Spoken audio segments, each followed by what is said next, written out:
because primate sociality has a lot of challenges. It takes a long time for any old primate to learn how to do the right thing, what counts as the right thing.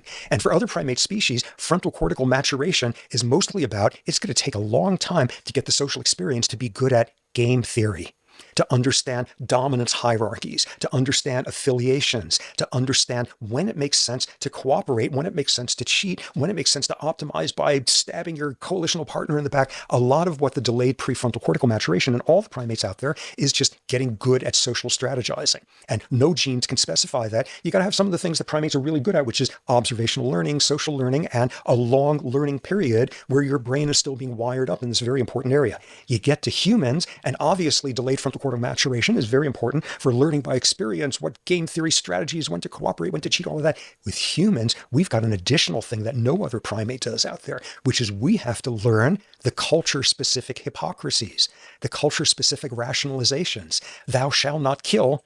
However, if you kill them, we're going to give you a medal.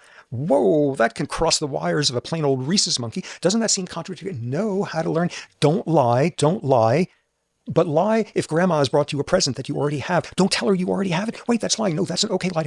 To the adult version of, oh, are you sheltering refugees in your barn who are trying to ethnically cleanse? Nope, haven't seen any of them, you say while they're back there in the hay. Yeah, context, situational ethics, rationalizations, that's really complicated stuff. The difference between do as I say, not as I do, the difference between the spirit of the law and the letter of the law, primates learning when to cheat at their games of social strategy, that's pretty challenging. Learning when human hypocrisy has its place, that is so much more complicated. That's why I think we spend a quarter century having the final part of our brain, the prefrontal cortex, mature way longer proportionally than in any other primate, because we're doing real fancy things with it. Of course, we get a horse and cart, chicken and egg cause and effect thing there. Did we develop delayed frontal cortical maturation because we had to get the social expertise at rationalization and spirit and letter of the law, all of that? Or was the social selection for being good at that the driving force on delayed brain maturation so you get really an adept frontal cortex, obviously each feeding on the other?